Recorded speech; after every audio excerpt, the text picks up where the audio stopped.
The mining colony on Kepler 442b was dying. The distress signal had been broadcasting for 3 days, growing weaker with each transmission. Admiral Vex High of the Galactic Confederation Navy stared at the tactical display aboard his flagship, watching red dots move across the screen like drops of blood. "Zephyrian raiders, sir," his tactical officer reported. "At least 3 full battle groups. They've surrounded the colony completely." Vex High's 4 eyes narrowed. The Zephyrians were known throughout the galaxy for their brutality. They took what they wanted and left nothing behind but ash and corpses. The mining colony had 12,000 civilians, including families and children. "How long until our nearest fleet arrives?" Vex High asked. 18 hours, Admiral. Too long. By then the colony would be nothing but rubble and memories. Vex High was about to order what ships he had in the area to attempt a rescue when his communications officer spoke up. "Sir, we're receiving a transmission from an unknown vessel. They're requesting permission to assist." Unknown vessel? Vex High's tentacles twitched with curiosity. "Display it." The main screen flickered, showing a ship unlike anything in Confederation records. It was angular and gray, built for function rather than beauty. Strange markings covered its hull and weapon ports dotted its surface like dark eyes. "This is Commander Sarah Chen of the Earth Defense Force destroyer HMS Relentless," came a voice through the speakers. "We received the distress call and are en route to assist. Estimated arrival time is 4 hours." Vex High had heard whispers of these humans, a new species that had recently made contact with the Confederation's outer colonies. Their technology seemed primitive compared to most galactic civilizations, but something about them made even seasoned diplomats nervous. "Commander Chen," Vex High replied, "I appreciate your offer, but you don't understand the situation. The Zephyrians have over 60 ships and 15,000 warriors. What force are you bringing?" There was a pause. "1 battalion, Admiral. About 800 soldiers." Vex High's bridge crew exchanged glances. His tactical officer whispered, "Sir, that's suicide. The Zephyrians will tear them apart." "Commander," Vex High said carefully, "perhaps you should wait for Confederation reinforcements. This enemy is extremely dangerous." "Admiral, with respect, we've dealt with dangerous enemies before. We'll handle this." The transmission ended, leaving Vex High staring at the empty screen. He had seen many brave warriors in his long career, but this seemed less like courage and more like madness. 4 hours later, 3 human ships dropped out of hyperspace near Kepler 442b. They were small compared to the massive Zephyrian vessels surrounding the colony. Vex High watched through long-range sensors as the human ships moved into formation. "What are they doing?" his tactical officer asked. "They're not even trying to hide. The Zephyrians will detect them immediately." "Maybe that's the point," Vex High murmured. The Zephyrian response was swift and violent. 20 ships broke off from the colony siege to engage the humans. Vex High expected to witness a massacre, but what happened next changed everything he thought he knew about warfare. The human ships didn't run or try to fight in space. Instead, they launched hundreds of small pods toward the planet's surface while their ships provided covering fire. The pods were dropships, Vex High realized, carrying soldiers directly into combat. "Admiral," his sensor operator called out, "I'm reading massive energy signatures from the planet. The humans are engaging the Zephyrians on the ground." Vex High activated the planet's surface monitors. What he saw made his blood run cold, but not from fear of the humans losing. It was the opposite. Human soldiers moved across the battlefield like nothing he had ever seen. They worked together with perfect coordination, each squad knowing exactly where the others were and what they were doing. When Zephyrians attacked from one direction, humans flanked them from 3 others. When the aliens tried to use their superior numbers, the humans separated them into smaller groups and destroyed them piece by piece. But it wasn't just their tactics that amazed Vex High. It was their attitude. When Zephyrians charged with their traditional battle cries meant to strike fear into enemies, the humans didn't panic or retreat. They held their ground and fought back twice as hard. When a human soldier fell wounded, his comrades didn't abandon him. They fought even more fiercely to protect him. "Get me a direct feed from the surface," Vex High ordered. The main screen showed Commander Chen leading a charge against a Zephyrian stronghold. She moved with calm precision, giving orders while dodging enemy fire. Her soldiers followed her without question, trusting her completely. "Bravo team, take the left flank." Chen's voice came through the comm system. "Charlie team, suppress that heavy weapons position. Delta, prepare for breach and clear." The humans moved like they shared one mind. They used cover effectively, supported each other's advances, and adapted instantly when plans changed. Most shocking of all, they showed no fear of death. When the situation called for sacrifice, human soldiers made it willingly to save their comrades or complete the mission. Within 6 hours, the impossible had happened. 800 human soldiers had defeated 15,000 Zephyrian warriors. The aliens who weren't dead were retreating to their ships in panic. "Commander Chen," HFY transmitted to the surface, "how is this possible? Your forces were outnumbered 20 to 1. Chen's image appeared on screen. She looked tired but satisfied. "Admiral, we've been fighting wars for thousands of years. We've learned a few things about it. But the Zephyrians are some of the most feared warriors in the galaxy. They've conquered dozens of worlds. Maybe they never fought humans before," Chen replied with a small smile. As the human ships prepared to leave, HFY couldn't contain his curiosity any longer. "Commander, I must ask, the soldiers you brought today, are they your elite forces? Your best warriors?" Chen looked genuinely confused by the question. "Elite? No, Admiral, these are regular army units. Standard infantry battalions, nothing special about them." HFY felt something cold settle in his stomach. "Regular? You mean this is normal for human military forces?" "Pretty much. We have units that are much more specialized for different types of missions. But these guys represent the backbone of our military. Good soldiers, but nothing out of the ordinary by human standards." After the human ships jumped to hyperspace, HFY sat in his command chair, staring at the tactical display. The Zephyrian fleet was gone, fled in terror from a force they had outnumbered 20 to 1. The colony was safe, its people alive because 800 humans had decided to help strangers. His communications officer approached carefully. "Admiral, should I file a standard after-action report?" HFY considered this. How could he possibly explain what he had witnessed? How could he describe warriors who fought like demons but showed mercy to prisoners? Soldiers who sacrificed themselves for others without hesitation, yet celebrated victory with quiet dignity? "Yes," he finally said, "but add a special notation. Mark it for immediate review by Confederation intelligence." "What should the notation say, sir?" HFY looked at the empty space where the human ships had been. "Write this. If these are their regular forces, we need to learn everything we can about what else they have." As his flagship turned toward home, HFY couldn't shake the image of Commander Chen's casual smile when she called her warriors nothing special. If 800 ordinary humans could accomplish the impossible, what could their special forces do? He wasn't sure he wanted to find out.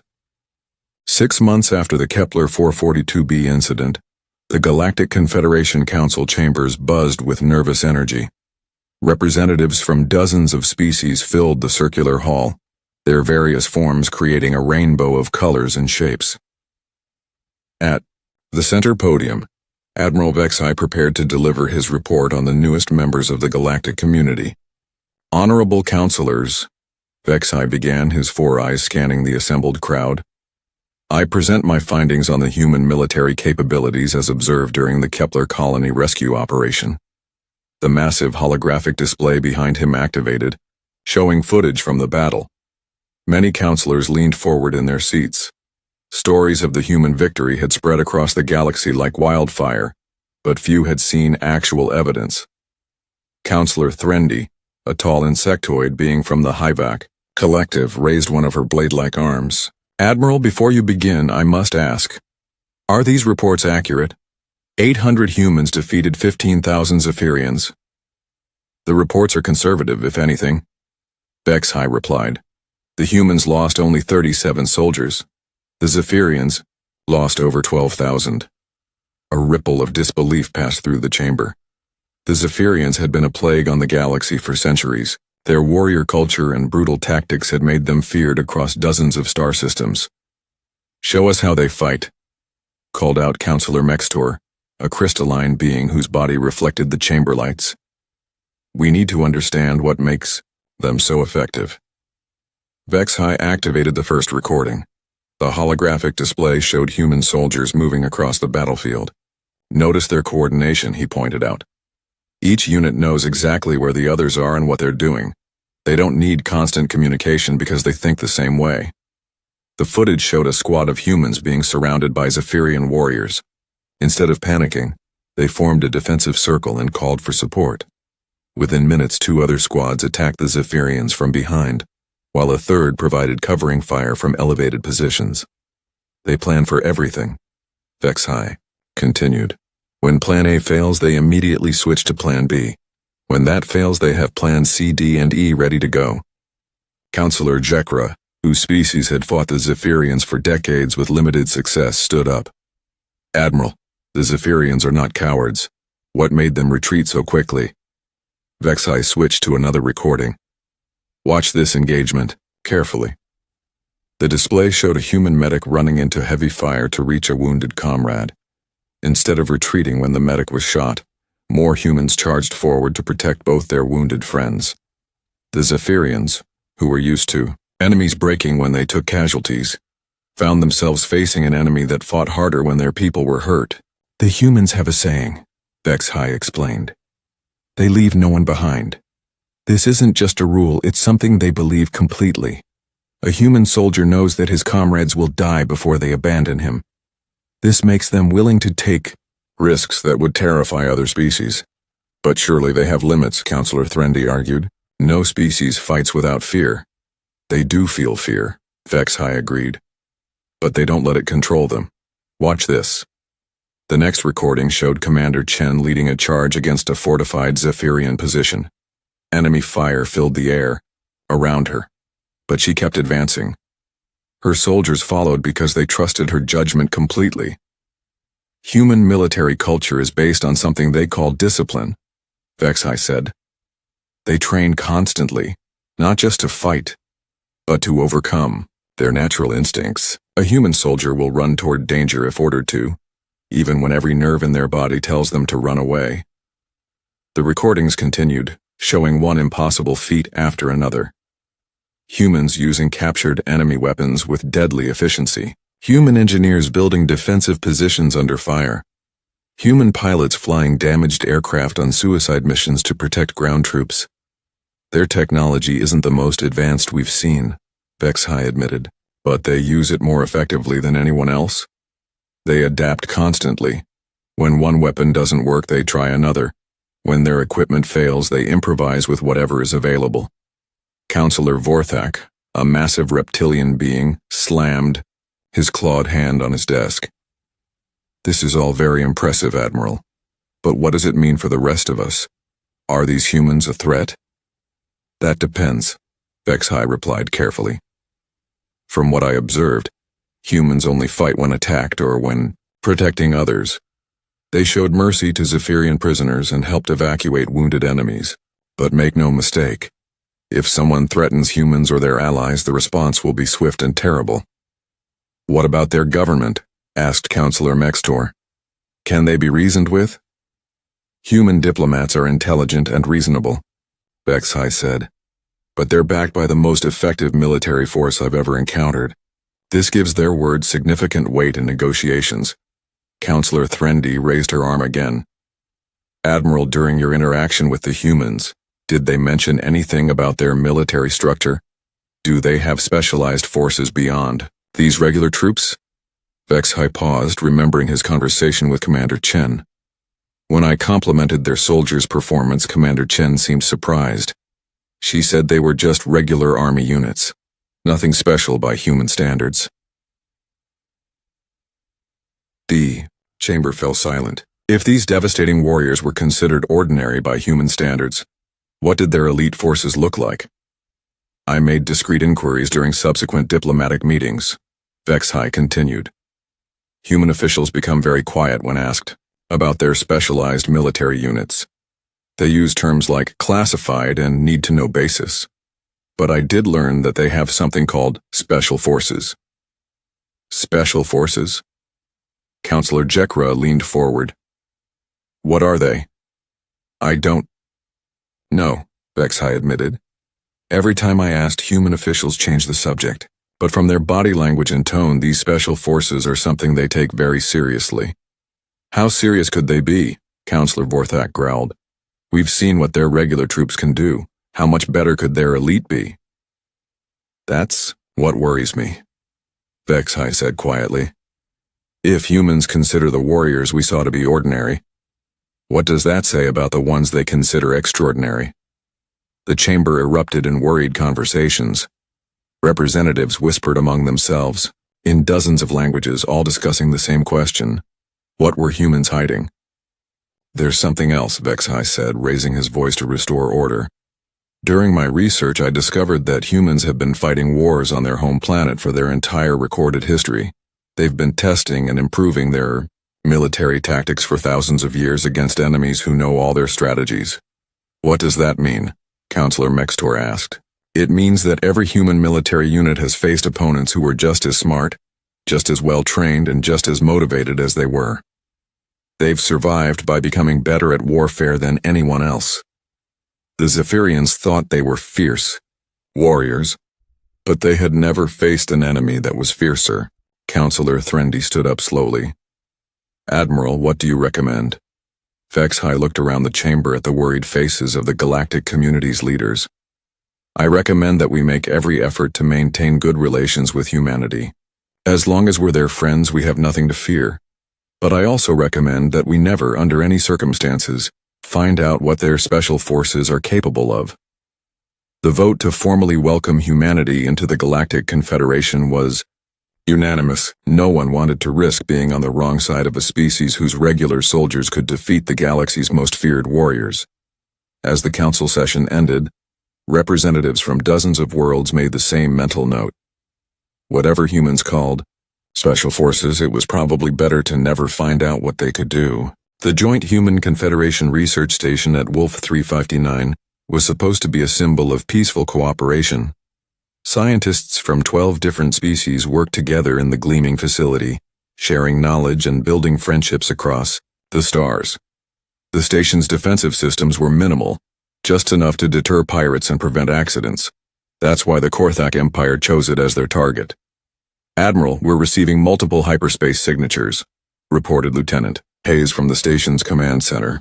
47 ships, all unknown configuration. Admiral Patricia Morrison, the station's human commander, studied the tactical display with growing concern. The approaching fleet was massive, far larger than any trading convoy or diplomatic mission. IFF. Signals? She asked. Nothing, ma'am. They're running silent. Morrison activated the emergency alert system. Throughout the station, alarms began blaring as scientists and support staff rushed to emergency positions. She opened a channel to the approaching fleet. Unknown vessels. This is Admiral Morrison of Wolf 359 Research Station. Please identify yourselves and state your intentions. The response came in the form of weapons fire. Energy beams lanced through space, striking the station's shields and sending shockwaves through the structure. Korthak Empire vessels, Hayes shouted over the noise. They're broadcasting on all frequencies now. They're claiming this system as Korthak territory. Morrison's jaw tightened. The Korthak Empire was known for its aggressive expansion and contempt for other species. They saw diplomacy as weakness and negotiations as opportunities to gain advantage before attacking. How many people are on the station? Morrison asked. 8,000, Admiral, including 3,000 civilians. Defense status? We have basic shields and 6 defensive platforms. Against a fleet this size. Hayes didn't finish the sentence. Everyone knew it was hopeless. Get me Admiral Vexhai on the emergency channel, Morrison ordered, and prepare all evacuation shuttles. While her communications officer worked to contact Confederation forces, Morrison studied the tactical situation. The Korthak fleet had positioned itself to prevent any escape from the station. Their ships were surrounding the facility like predators circling wounded prey.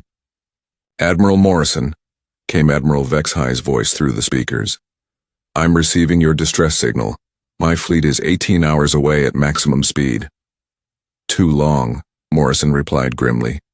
"They'll have taken the station and captured or killed everyone aboard long before then. Can you hold them off?" Morrison looked at the display showing 47 enemy ships versus 6 defensive platforms. "Negative. We'll do our best. But this isn't a military station. We're not equipped for this kind of battle." The first wave of Korthak assault ships launched toward the station. Morrison watched them approach, calculating how long the defenses would last. Maybe an hour if they were lucky. "Admiral," Hayes said quietly, "there is one option." Morrison turned to look at her young lieutenant. "What option?"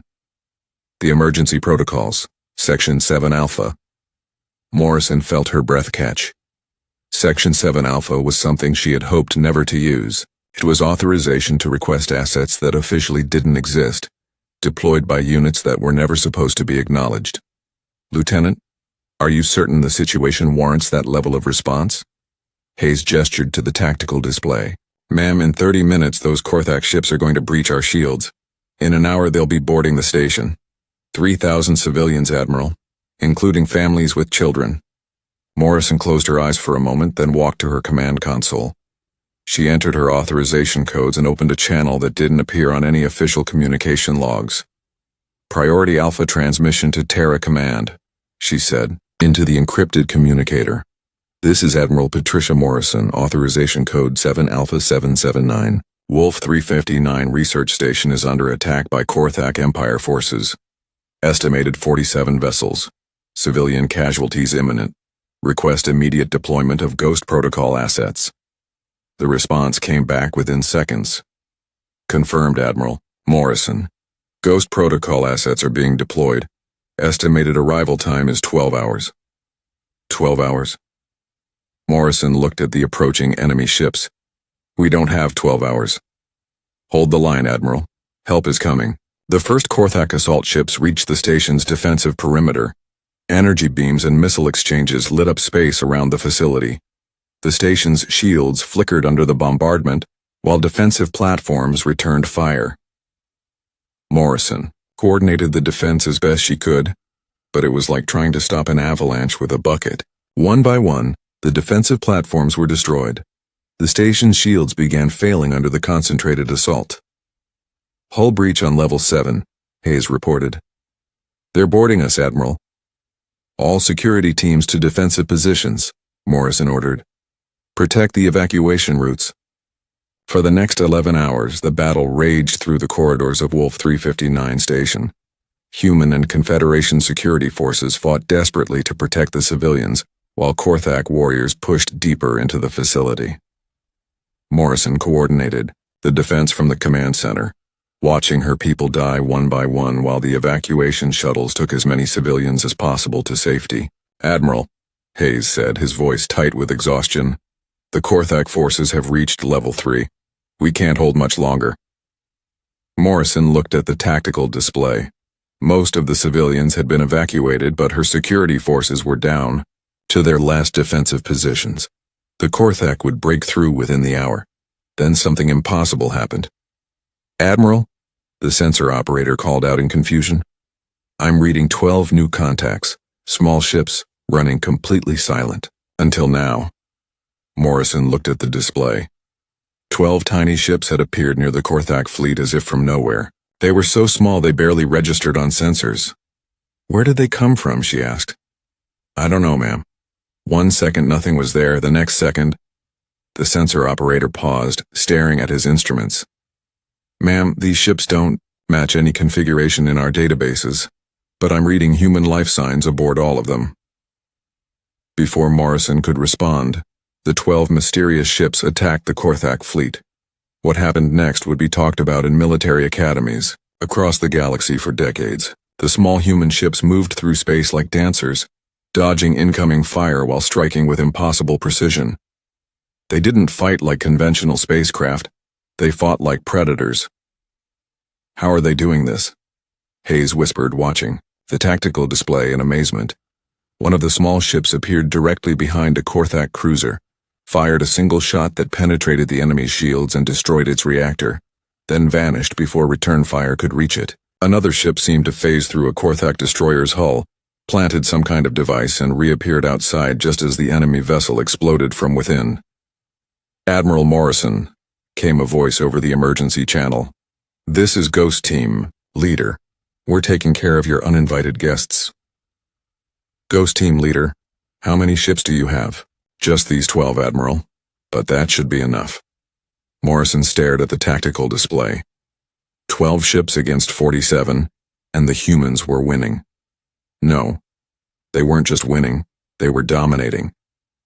The Korthak fleet, which had seemed unstoppable an hour ago, was being torn apart by opponents they couldn't even track properly. "Ghost Team Leader, what kind of ships are those?" "Classified, Admiral. Let's just say we specialize in making problems disappear." Within 2 hours it was over. The Korthak fleet was either destroyed or fleeing in panic. The mysterious human ships had eliminated one of the most powerful military forces in the galaxy without taking a single casualty. "Ghost Team Leader," Morrison transmitted. "I need to know who you people are for my report." "Negative, Admiral. Ghost protocol assets don't appear in official reports. As far as anyone knows, the Korthak fleet suffered a reactor malfunction and destroyed themselves. But the sensor logs will show equipment failure during the battle. Technical difficulties. These things happen." Morrison understood. Whatever she had just witnessed was supposed to remain secret. But she had to ask one question. "Ghost Team Leader, are you Special Forces?" There was a long pause before the answer came.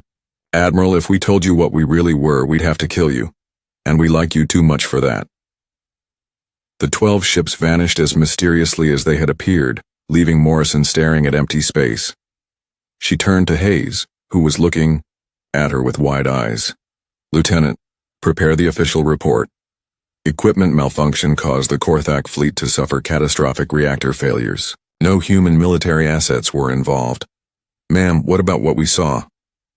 Morrison looked at the tactical display, still trying to process what had happened.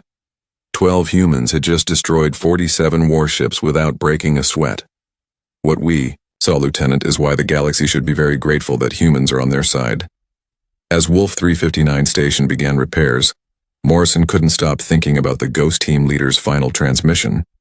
If these weren't even officially special forces, what were the humans hiding? She decided she didn't want to know. The aftermath of Wolf 359 sent shockwaves through every intelligence agency in the galaxy. Within hours of the battle's end, encrypted communications flew between the capitals of dozens of worlds as governments tried to understand what they had witnessed. Director Zix Thara of Confederation Intelligence sat in her secure office deep beneath the surface of New Geneva, staring at reports that made no sense. The official story was clear. Equipment malfunction had caused the Korthak fleet to destroy itself. But intelligence operatives didn't believe in coincidences. "Show me the sensor data again," she ordered her analyst, a young Kalari named Dexnin. The holographic display showed the space around Wolf 359 during the battle. For most of the engagement, everything looked normal, if you could call 47 warships attacking a research station normal. Then something changed. "There," Dexnin pointed to the display. "At timestamp 1432-07, we see energy signatures that don't match any known Korthak weapons." "Could be new technology," Zix Thara suggested. "That's what we thought initially. But look at this." Dexnin switched to another view. "These energy discharges are moving in patterns that suggest external sources. Something was firing at the Korthak ships. From where? Our sensors show nothing." "Exactly. Whatever attacked the Korthak fleet was invisible to standard detection methods." Zix Thara leaned back in her chair. In 30 years of intelligence work, she had learned that when something seemed impossible, it usually meant she was missing important information. "What about the humans? Any unusual activity from their forces?" "That's where it gets interesting," Dexnin said. 12 hours before the battle, we detected a classified transmission from Admiral Morrison to Earth. The transmission was encrypted using codes we've never seen before. "Can we break the encryption?" No, Director. Whatever algorithm they used, it's beyond anything in our databases. Zixthera stood up and walked to the window overlooking the intelligence complex. Hundreds of analysts worked around the clock to keep the Confederation informed about threats and opportunities across the galaxy. But the humans were proving to be more mysterious than any opponent they had ever faced. Dexnan, I want you to compile everything we know about human military capabilities. Start with Kepler Forum 42b and work forward. Over the next week, Dexnan built a file that grew more disturbing with each edition. The humans had appeared from nowhere, made contact with the Confederation, and immediately demonstrated military abilities that defied explanation. Director, Dexnan reported, I found references to something called Special Forces in 17 different human communications intercepts. What kind of references? Always indirect. Comments like, we should probably keep the Special Forces out of this, or no need to escalate to that level.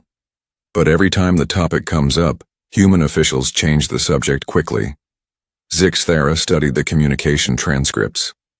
The pattern was clear. Humans had military assets they didn't want to discuss publicly. What have our field agents discovered? That's the problem, Director. Our agents report that humans become very nervous when asked about Special Forces. They use terms like classified and above your security clearance, even when talking to their own people. So these Special Forces are secret even from regular human military? It appears so. But I found something else. Dexnan activated a new display. I've been analyzing human military structure based on public information and intelligence reports. Their regular forces are organized into standard units: Army, Navy, Air Force, Marines. But there are gaps in the organizational charts. What kind of gaps? Budget allocations that don't correspond to known units. Personnel records with classification levels beyond anything their regular military uses. And references to operations that officially never happened. Zixthera felt a chill run through her body. Show me the operations. The display showed a timeline of human military actions over the past several years. Most were straightforward. Peacekeeping missions, humanitarian efforts, defensive actions, but scattered throughout were references to events that had no official records. Here, Dexnan pointed. 18 months ago, the pirate fleet that was terrorizing the Vega system suddenly disappeared. No distress calls, no wreckage, no survivors. They simply vanished. Space is dangerous. Ships disappear. 43 ships don't disappear simultaneously without a trace. Especially not when they were known to be hiding in a nebula that provided perfect sensor cover. Zixthera looked at the next entry. What's this one? The Syndicate of Geth. Remember them? Criminal organization that specialized in slavery and illegal weapons trafficking.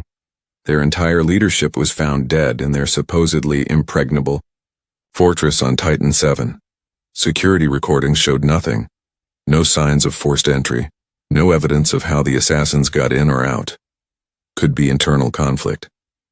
27 bodies, all killed by different methods, all at exactly the same time. Director, someone infiltrated a fortress designed to keep out entire armies, eliminated targets spread across 12 different locations, and escaped without leaving any trace. The pattern continued through dozens of incidents. Criminal organizations, destroyed overnight. Terrorist cells eliminated with surgical precision. Corrupt officials exposed and arrested after their secret communications were mysteriously leaked to authorities. Dexnan, Zixthera said slowly. What you're describing sounds like a shadow military force capable of operations that regular forces can't or won't perform. Dexnan finished. Something designed for missions that never officially happen. How many different types might there be? Dexnan activated another display. Based on operational patterns, I estimate at least 12 distinct specializations. Naval operations, ground infiltration, assassination, sabotage, intelligence gathering, counter-terrorism, and others we probably haven't identified yet.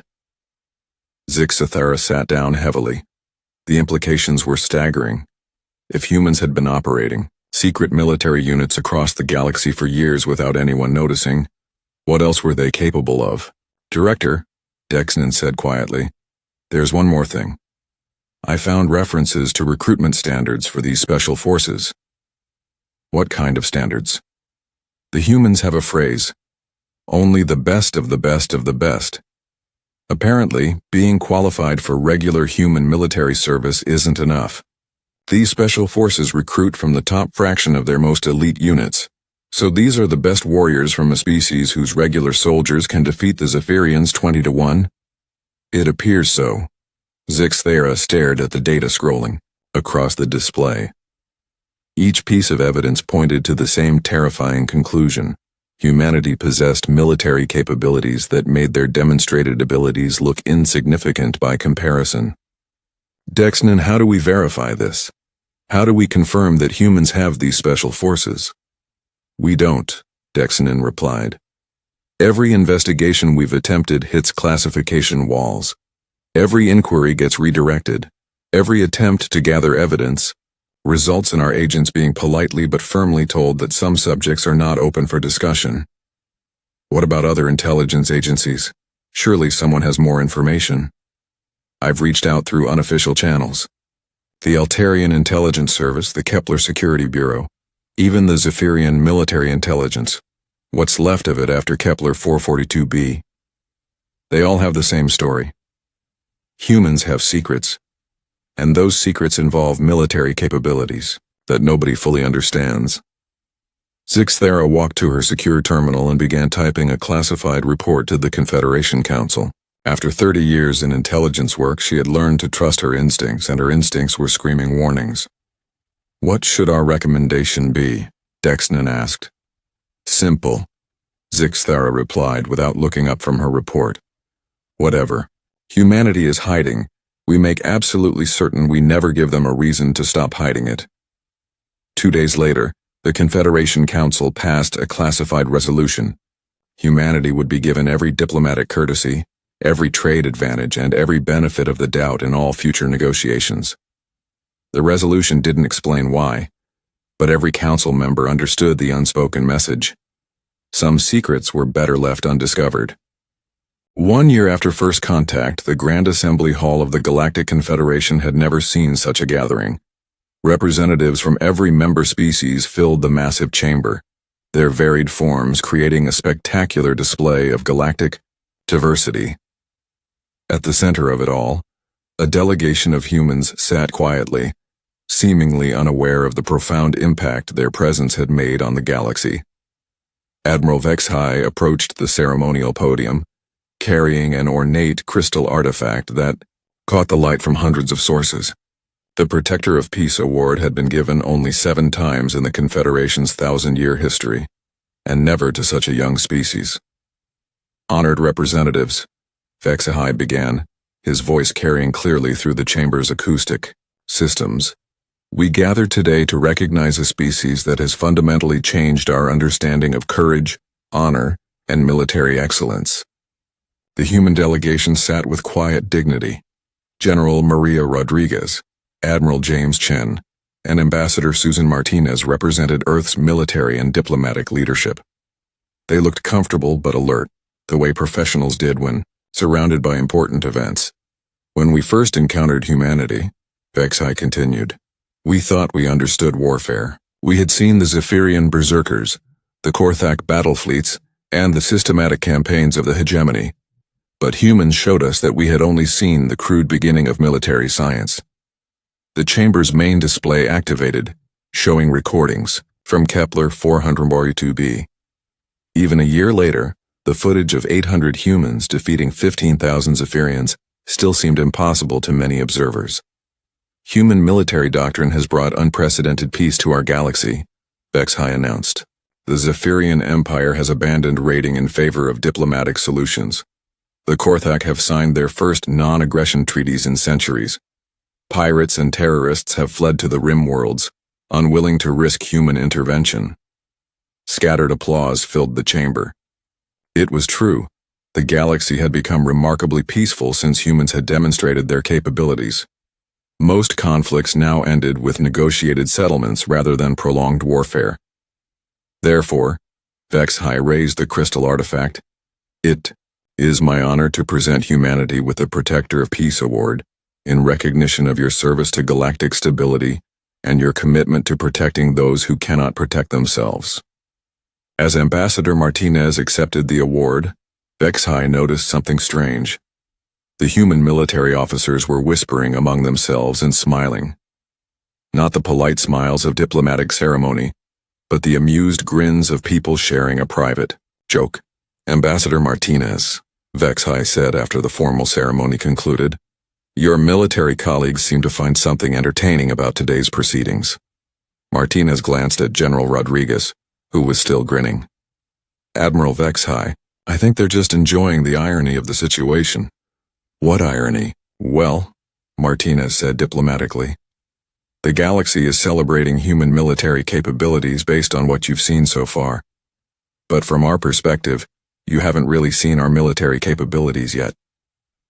Vexhai felt that familiar cold sensation in his stomach. What do you mean? General Rodriguez leaned forward, her eyes twinkling with amusement.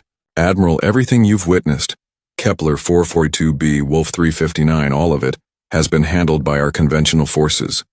Regular Army, standard Navy units, basic special operations. Basic special operations? Vexhai repeated. The teams that hit the Korthak fleet were good, Admiral Chen added, but they were just one of our Tier 3 units. We have 5 tiers of special operations, and that wasn't even our best Tier 3 team. The conversation was taking place in a private reception area, but Vexhai noticed that other alien representatives were drifting closer, pretending to examine the refreshments while listening intently. How many tiers do you have? Asked Counselor Threndi, who had given up all pretense of not eavesdropping. Officially? 5 tiers, Rodriguez replied. Unofficially? Well, let's just say that some of our capabilities don't appear on any organizational chart. What's the difference between the tiers? Counselor Mextor asked, his crystalline body reflecting his nervous energy. Tier 1 is what you saw at Kepler 442b, Rodriguez explained. Elite conventional forces, Rangers, SEALs, Marines Force Recon. Very good at what they do, but they operate more or less like traditional military units. And Tier 2? More specialized. Delta Force, SAS, Spetsnaz Alpha Group. They handle missions that require surgical precision and absolute secrecy. Tier 3? That's where things get interesting, Admiral Chen said with a slight smile. Tier 3 units don't officially exist. They handle problems that need to disappear completely, without any evidence that intervention ever occurred. Vexhai thought about Wolf 359. 47 Korthak ships had simply vanished, leaving no trace of what had destroyed them. And Tiers 4 and 5? The humans exchanged glances. Let's just say that we hope we never need to deploy them, Rodriguez said quietly. But surely you must have limits, Counselor Vorthak protested. No species has unlimited military capabilities. You're right, Martinez agreed. We do have limits. That's why we're launching our newest initiative. What initiative? Vexhai asked, though he was beginning to suspect he didn't want to know the answer. Space Force, Rodriguez announced, her grin widening. We're establishing a dedicated military branch for operations beyond Earth's atmosphere. The reception area fell completely silent. Every alien representative was now openly staring at the human delegation. Space Force? Threndi whispered. But you already have space-capable military units. Sure, Chen replied. Our Navy operates in space, our special forces deploy throughout the galaxy, and we have various classified programs. But those are all extensions of Earth-based military doctrine. Space Force is being designed specifically for galactic-scale operations. What does that mean? Mexistor asked. It means we're developing military capabilities designed for the unique challenges of galactic civilization, Rodriguez explained. Different environments, different technologies, different scales of operation. How different? Vexhai asked, though he was afraid of the answer. Well, for example, our current special forces are trained to operate on planetary surfaces or individual space stations. Space Force will be trained for operations involving entire star systems. The implications hit every alien representative at the same time. Humans were already capable of impossible military feats using forces designed for their home planet. Now they were creating forces specifically designed for galactic warfare. When will Space Force become operational? Threndy asked weakly. The first units should be ready for deployment within 2 years, Martinez replied cheerfully. We're very excited about the possibilities. As the reception continued, Vex-High found himself in conversations with representatives from dozens of worlds. The message was consistent. Whatever humans had shown them so far was apparently just the beginning. Later that evening, Vex-High stood on the observation deck of his flagship, looking out at the stars. His communications officer approached with a datapad. Admiral, we've received intelligence reports from across the galaxy. Every major government is implementing new diplomatic protocols regarding humanity. What kind of protocols? Maximum cooperation, immediate response to human requests, and under no circumstances should any action be taken that might be interpreted as hostile toward human interests. Vex-High nodded. It was a sensible policy. The galaxy had learned an important lesson over the past year. Humans were not just another species with advanced technology. They were something entirely new, a civilization that had turned warfare into a precision science. Sir, his communications officer continued, there's something else. We've been monitoring human communications, and they keep mentioning something called full-spectrum dominance. What does that mean? We're not sure, but every time it comes up, human military officers get the same expression that General Rodriguez had today. Vex-High looked out at the stars, thinking about humanity's casual announcement of Space Force. Whatever full-spectrum dominance meant, he was certain the galaxy would find out eventually. Make a note in the official log, he told his communications officer. Today, humanity received the Protector of Peace Award. Also today, they announced their intention to expand their military capabilities into realms we haven't even imagined yet. Should I recommend any specific actions, Admiral?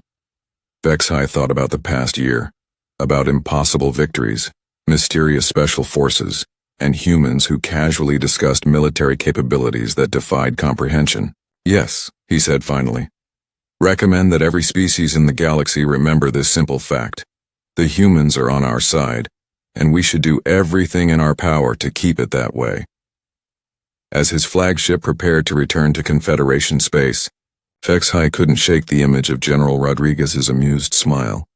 Humans had just been honored for bringing peace to the galaxy, using what they considered their basic military capabilities. The galaxy was about to become a very different place, and Vex-High wasn't sure anyone was ready for what humanity would do next.